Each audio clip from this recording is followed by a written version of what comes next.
नमस्कार, स्वागत है आपका समय 9 में। मैं हूं अरशद खान। हम समय समय पर आपको ऐसी शख्सियतों से मिलाते रहे हैं जो कुछ ऐसा बता देती हैं जो कहीं ना कहीं आपकी ज़िंदगी में असरकारक होता है। हम पहले भी आपको मिलवा चुके हैं पंडित राजेश शर्मा जी से। वे अपनी ज्योतिष के लिए पहचाने जाते हैं और उन्होंने कई मर्तबा जो भविष्यवाणी की हैं वो सही साबित हुई। आज फिर हमारे स्टूडियो में मौजूद हैं। हम उनसे बात करेंगे, जानेंगे कि साथ में को जो ग्रह बदले हैं, जो राशियों में परिवर्तन आया है, उससे क्या क्या दुष्प्रभाव होने वाले हैं, क्या क्या किन किन राशियों के लोगों को फ़ायदा होने वाला है, सब जानेंगे। राजनीतिक उथल पुथल कितनी होने वाली है, सामाजिक ताना बाना क्या सही चल रहा है, सब भी विषयों पर चर्चा करेंगे, जानेंगे उनसे भविष्य क्या कहता है। बहुत स्वागत है राजेश जी आप। हम आपको समय समय पर बुलाते रहते हैं और जानने की कोशिश करते हैं, ख़ास तौर पर हमारे दर्शकों के लिए। उनके मन में भी ये सवाल उठता है कि भविष्यकर्ता क्या भविष्यवाणी कर रहे हैं। 7 तारीख को कुछ परिवर्तन हुआ है, वो परिवर्तन कैसा है, क्या है, और क्या लगता है आपको कि आने वाला समय किन किन राशियों से जुड़े हुए किन किन लोगों पर भारी होगा और किन किन लोगों के लिए फ़ायदेमंद होगा। नमस्कार। मैं हमारे चैनल के जितने भी दर्शक हैं मैं उनका अभिवादन करता हूं, नमस्कार करता हूं। देखिए, 7 तारीख को जो सूर्य की राशि है सिंह राशि, उसमें जो है जो अतिचारी जो है, अतिचारी तो मैं नहीं कहूँगा, मंगल ग्रह कहूँगा, जो क्रूर ग्रह माने जाते हैं, जो दंगल के विशेषज्ञ हैं, वो उनका मिलन जो हुआ है वो सूर्य की राशि में हुआ है और केतु पहले से ही वहाँ पर मौजूद है। ये गौर करने वाली बात है। केतु जहाँ भी जिस भी राशि में होते हैं उसका प्रभाव बढ़ा देते हैं जी। तो सूर्य, मंगल जो सेनापति, सूर्य राजा है जो महाप्रतापी होते हैं, और केतु, ये जब 3 ग्रह जो मिलते हैं जब, तो इससे ये होता है कि जो युद्ध की जो संभावना है वो अभी वापस प्रबल हो जाएगी। जो लोगों में जो रिश्तों में जो है वो आक्रामकता हो जाएगी, फ्रस्ट्रेशन शुरू हो जाएगा, छोटी छोटी बातों में जो है आक्रामक हो जाएंगे, दंगल की स्थितियाँ पैदा होगी और आतंकवादी घटनाएं पुनः हो सकती है। और युद्ध जो है हो सकता है भारत पाकिस्तान, हो सकता है भारत चाइना, हो सकता है कि अन्य देशों के बीच में भी युद्ध की जो प्रबल संभावनाएं हो सकती है। राजेश जी, हम आपसे ये जानना चाहते हैं कि युद्ध की संभावना, जैसे कि आपने पहले जो घोषणा की थी तो आपने कहा था कि युद्ध नहीं होगा, लेकिन आज अब जब परिस्थितियां बदली हैं तो आप कह रहे हैं कि युद्ध की संभावना है। आपने कहा कि हिंदुस्तान चीन का युद्ध हो सकता है, हिंदुस्तान पाकिस्तान का हो सकता है, या देश के दुनिया के विभिन्न देशों में आपस में, तो वजह क्या रहेगी? देखिए, उस वक्त मैंने कहा था कि भारत और पाकिस्तान का युद्ध नहीं होगा और सीज फायर हो गया था। वो तो युद्ध भी नहीं हुआ था, एक आक्रमण जो है शुरुआती जो है आक्रमण हुए थे। अभी भी संभावना ज़्यादा भारत पाकिस्तान की नहीं है, लेकिन अन्य देशों से हो सकती है, अन्य देशों की आपस में हो सकती है। युद्ध की संभावना तो बिल्कुल बन रही है जी। इसके अलावा गुरु अतिचारी हैं, जो ये वर्षों बाद हो रहा है। गुरु एक साल में एक बार राशि बदलते हैं, लेकिन इस बार ये हुआ है 2025 में कि शुरू में जो गुरु थे वो वृषभ राशि में थे, फिर वृषभ से मिथुन राशि में गए, अब वे फिर आगे जो है वो कर्क राशि में जाएंगे, फिर कुछ समय बाद फिर वक्री होंगे और वापस मिथुन राशि में जाएंगे। तो ये जो गुरु का अतिचारी होना, अतिचारी मतलब वो तेज गति, जो उनकी नॉर्मल स्पीड है उससे ज़्यादा तेज चल रहे हैं, आगे जा रहे हैं, पीछे जा रहे हैं, वो जा रहे हैं। इससे ये हो रहा है कि जिनके राशियों में चांडाल योग है उनके लिए अच्छा संकेत नहीं है। जिनका जो गुरु नीच का है, जिनका जो गुरु पीड़ित है, उनके लिए समय भी ठीक नहीं है। जिनका मंगल पीड़ित है उनके लिए भी ये समय ठीक नहीं है। और जैसे मैंने भी जनवरी में कहा था कि महामारी आने के संकेत हैं, और देखिए महामारी वापस से जो कोरोना है वो वापस से आई है, क्योंकि ये जो गुरु है, ये गुरु की जो जब राशि आगे पीछे होती है और तीव्र गति से चलते हैं, और शनि जब अपनी इसी में एक राशि प्रश्न बदलते बन जाता है पंडित जी कि क्या ये कोरोना जैसी बीमारी बड़े पैमाने पर होगी या फिर इसके ऊपर कोई अंकुश भी लग पाएगा? जैसा कि आप बता रहे कि गुरु अतिचारी हैं, साथ में आपसे ये भी जानना चाहता हूँ कि कौन सी राशि के लोग ज़्यादा प्रभावित होंगे? देखिए, निश्चित आप देखिएगा कि अक्टूबर नवंबर में इसका प्रभाव बहुत ज़्यादा बढ़ जाएगा इस महामारी का, और हो सकता है कि लॉकडाउन के भी संकेत हो सकते हैं, लॉकडाउन भी लग सकता है, जी क्योंकि जो राशियों का जो ताना बाना है वो कुछ अद्भुत बना हुआ है। मैंने पहले भी कहा था कि वो सब घटनाएं होंगी, वो सब चीज़ें होंगी जिनकी हमने कल्पना भी नहीं की थी। जी तो वो सब चीज़ होने जा रही है। अब हम आते हैं राशियों पर। देखिए, शनि जब राशि बदली थी, जब शनि ने मार्च में अपनी, जब मई में गुरु ने अपनी राशि बदली थी, जी तो जिन पर अभी जो साढ़े साथी हैं, जो शनि जिस राशि में जाते हैं उसके पिछली राशि और आगे राशि, वो सबसे ज़्यादा पीड़ित हो जाते हैं। जी जैसे कुंभ राशि हुई, इधर हुई मेष राशि, तो जी इनके लिए ये समय ठीक नहीं है। मैं बार बार कहता हूँ कि गुरु है, शनि है, राहु केतु मंगल, ये सब जो क्रूर ग्रह हैं, आपने एक अत्याचारी बात ग्रह हैं। जी आपने एक बात और कही थी कि मंगल इस वक्त सक्रिय हैं तो न्याय की स्थिति बनेगी और न्यायपूर्ण चीज़ें सामने आएंगी। तो ऐसा क्या लगा आपको अभी वर्तमान में जिस तरह से परिवर्तन हुआ राशियों का, ग्रहों का, तो उसमें क्या फ़र्क पड़ा मंगल का, गुरु का और शनि का? देखिए, मैंने आपको पहले भी कहा था, पिछले एपिसोड में कहा था कि जो ये जज आए हैं गवई, ये बहुत स्ट्रिक्ट है, ये न्यायप्रिय हैं, ये न्याय की बातें करेंगे, सहज है, सरल है और न्याय के लिए ये जाने जाते हैं। जी आप देखिए वो घटनाएं हो रही हैं और वो सब चीज़ें हो रही हैं जिसके लिए मैंने कहा था कि जी गवई किसी की भी नहीं सुनेंगे और वो ऐतिहासिक फैसले करेंगे। तो चंद्रचूड़ ने भी जो फैसले जो किए थे, उसको भी जो जज है, वर्तमान जज, इन्होंने बदल दिया उसको। जी तो यकीनन ये जो ग्रह मिलकर जिन लोगों को भी न्याय नहीं मिला है इतने वर्षों से, जो न्याय से वंचित है, जो पीड़ित है, जो अच्छे कर्म करने के बावजूद भी उन्हें तकलीफ़ों का सामना करना पड़ रहा है, कोई जैसे जेल में है और भी कई अन्य समस्याओं का, ज़मीन जायदाद से लोग जो हैं वो ग्रसित हैं, वो न्याय से वंचित है। तो यकीन मानिए कि शनि 2.5 साल के लिए मीन राशि में है, गुरु हैं, ये आपको निसंदेह न्याय ही करेंगे और आपकी जो भी समस्या है जी उसका निश्चित रूप से समाधान करेंगे। बस शर्त यह है कि आपके जो कर्मास है, जो आपके कर्म है, वो आपके अच्छे होना चाहिए, वो शुभ होना चाहिए, सत्कर्म करना चाहिए, किसी का अनर्थ नहीं करना है, किसी का बुरा नहीं करना है और माँ बाप की सेवा करना है, बड़े बुजुर्गों की सेवा करना है और जितनी चाहते हैं उतनी नेकियां करना है। पंडित जी, एक चीज़ और पूछना चाहता हूँ। एक बहुत बड़ा घटनाक्रम घट गया अभी हाल, ये जानकारी में होगा आपका, सोनम जो कांड हुआ है, सोनम और राजा रघुवंशी वाला जो कांड हुआ है, उसमें आपको क्या लगता है? देखिए, हम जहाँ तक समझते हैं और आप लोगों से ही हमने जाना है कि जब भी विवाह समारोह होता है या विवाह दो लोगों के बीच होता है, युवती के बीच जब विवाह होता है, तो कुंडलियों का मिलान होता है, ग्रह देखे जाते हैं और उनकी स्थिति के अनुसार उनका विवाह होता है। फिर ऐसा विवाह होने के बाद इस इतनी बड़ी घटना घट जाना, एक पति को मार डालना एक पत्नी द्वारा। देखिए, बहुत अच्छा प्रश्न किया आपने। जब मंगल ग्रह बदलते हैं, जब राहु केतु ग्रह अपना बदलते हैं, तो ये ग्रह बदलने के 15 दिन पहले ही इस सब के प्रभाव होना, सकारात्मक और नकारात्मक शुरू होना स्टार्ट हो जाते हैं।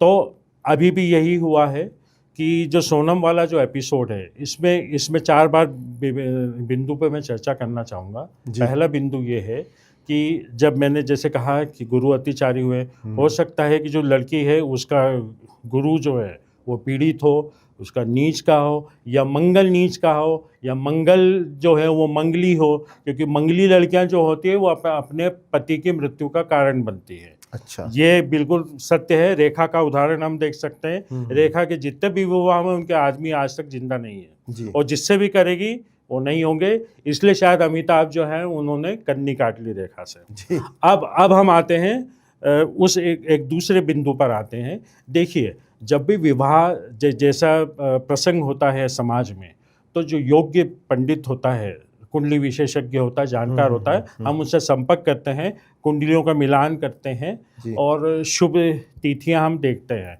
या तो वो पंडित योग्य नहीं होगा या वो बिल्कुल ऐसे ही आयाराम गैराम टाइप का पंडित होगा जी जो अज्ञानी होगा, इसलिए ये घटित हो गई है। कुछ पंडित ऐसे हों कि ले दे के वो जैसे उन्होंने बताया कि ये विवाह ये शुभकारी नहीं है, मंगलमय नहीं है, तो माँ बाप बोलते पंडित जी लड़का बहुत अच्छा है, कुछ निकालिए, आप रास्ता निकालिए। जी तो पंडित जी भैया ये पूजा कर देंगे, पूजा वूजा कुछ होती नहीं है। पंडित जी वो जो पैसे हैं वो गटक लेते हैं और विवाह हो जाता है। तो उसके नतीजे फिर ऐसे आते हैं। इसके बाद ये कारण हो सकता है जी। कि लड़की का राक्षस गण, क्योंकि ऐसे कृत्य राक्षस गण वाली लड़कियां ही कर सकती हैं। ये भी होता है कुछ राक्षस गण? बिल्कुल, जब कुंडलियों का मिलान होता है तो जी। लोग केवल जो गुण होते हैं उस पे ही ध्यान देते हैं। मैंने अच्छा। कई भविष्यवाणी ऐसी कर दी है जो उनके गुण भी मिल रहे हैं और आज उनका डाइवोर्स हो चुका है। तो गण का मिलान होना जरूरी है, राक्षस गण, देवगण, मनुष्य गण, गण का मिलान, नक्षत्र का मिलान, राशियों का मिलान, और इसके अलावा राशियों के अलावा जो न्यूमरोलॉजी है उनके नंबरों का मिलान, जी। ये सब मायने रखता है। ये सब मिलान के बिना यदि विवाह होता है तो ऐसे ही प्रसंग हमारे सामने आते थे, आते हैं और आते रहेंगे।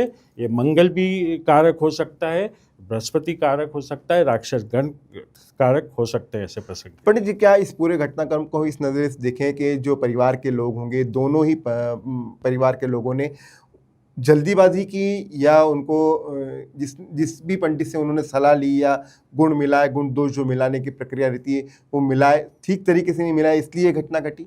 बिल्कुल, वो बिल्कुल मिलान नहीं हुआ होगा। और मैं तो समझता हूँ ऐसी घटना हुई तो निश्चित निसंदेह, क्योंकि हमारे पास तो उनकी पत्रिका है नहीं। यदि पत्रिका होती तो हम उसका बाकायदा विश्लेषण करते हैं और जो भी न्याय संगत बात होती है हम बताते हैं। अब मोटा मोटा ये समझ में आ रहा है कि परिवार ने जल्दबाजी की, या लड़की जिससे प्रेम प्रसंग होगा उसके साथ कोई योजना होगी लड़की की, और हो सकता है कि उनकी लड़के की कुछ ज़मीन जायदाद होगी या कुछ उसका लालच होगा। अब ये तो कुंडलियाँ देख के ही ये सब सच्चाई और हकीकत मालूम हो सकती है। वैसे तो आप बहुत कुछ बता देते हैं नाम के आधार पर ही। लड़की का नाम सोनम है, उसके पति का नाम राजा रघुवंशी है, और जो लवर बताया जा रहा है वो राज है।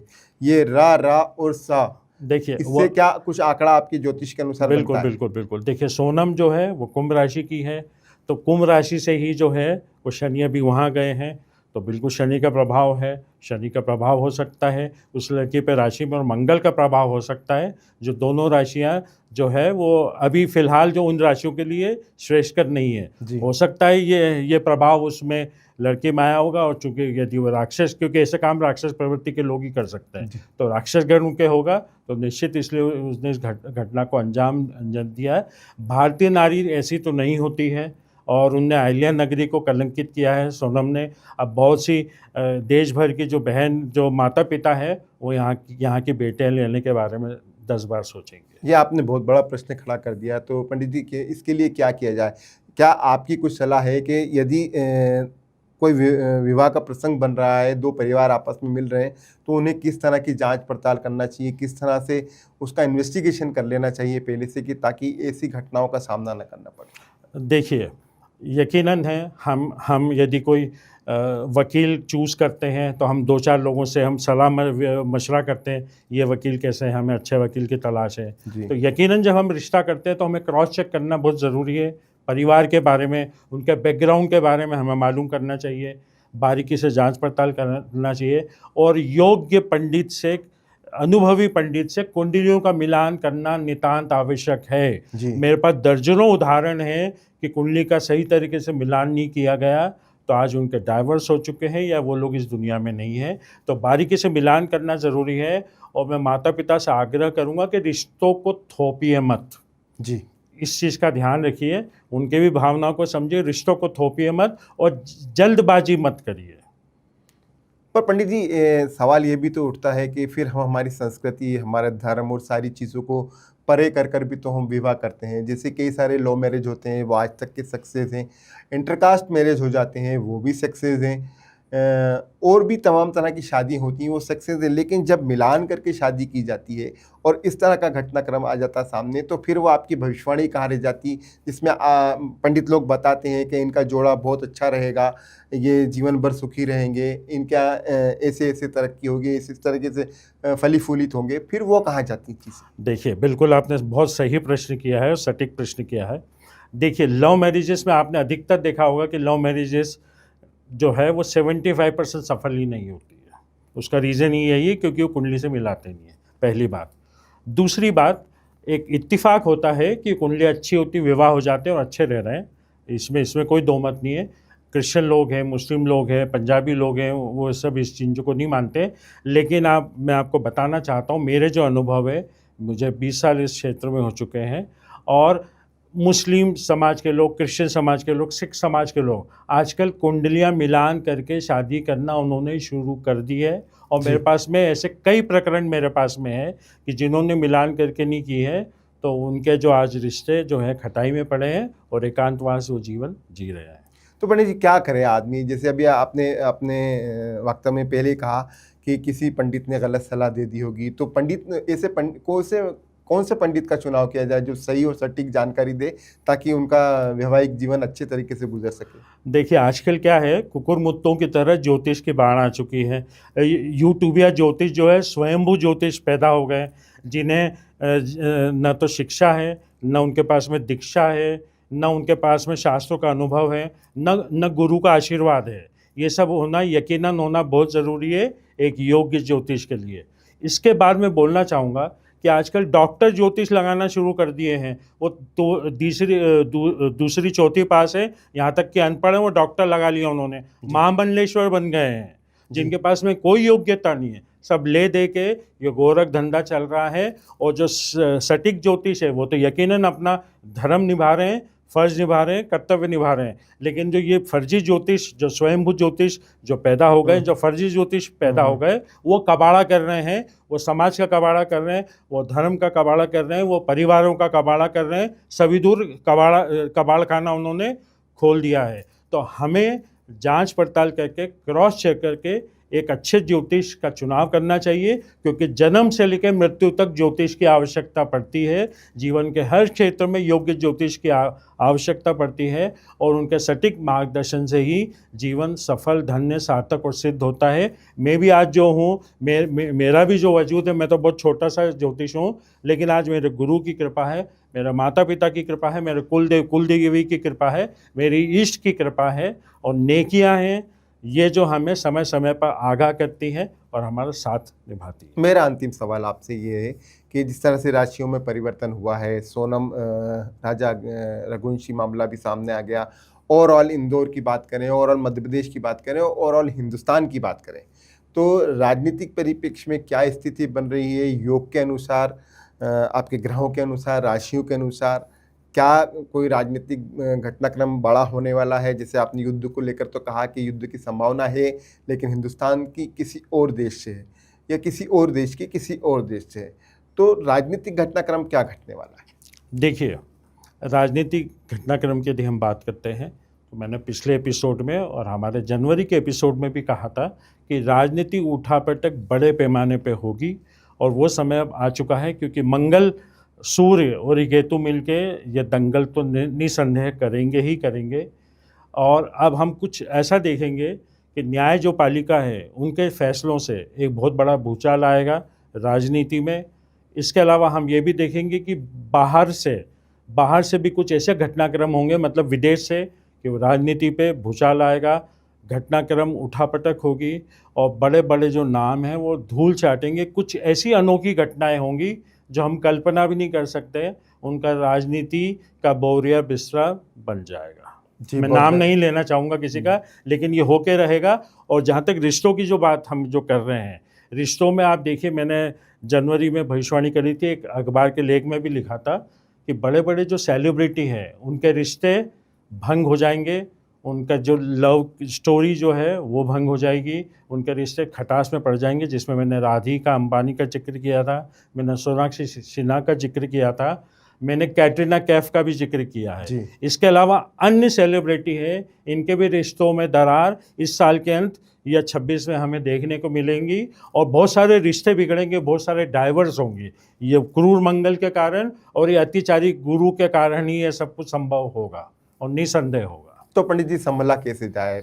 सवाल फिर आपने पूरी बात नहीं की, संभला कैसे जाए? मैं हमेशा यही कहता हूँ कि हमें हमारा जो भी कल्याण करेंगे वो हमारे पितृगण करेंगे, हमारे कुलदेवी करेंगे, हमारे इष्ट जिनमें भी हमारी आस्था है। हम किसी भी जाति, मजहब, धर्म के हैं, हमें नेकियां करनी है, हमें सत्कर्म करने हैं, और हमें गुहार लगानी है उनसे।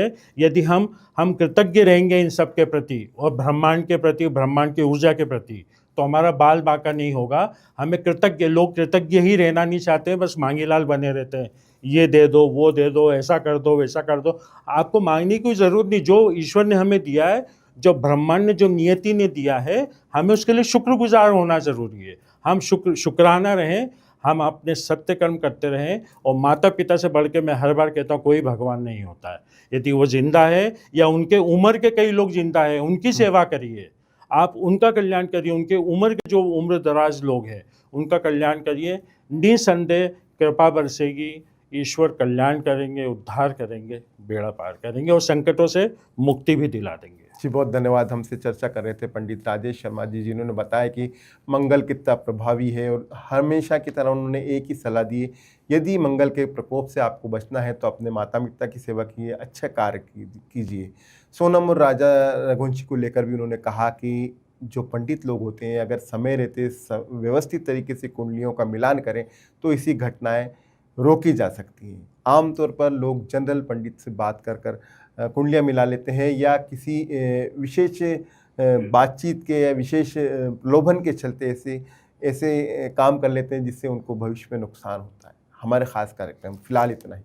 देखते रहिए समय नाउ। धन्यवाद। प्योर श्योर दूध और घी, माँ के प्यार सा, मिलावट से दूर, भरोसे से भरपूर, प्योर भी श्योर भी।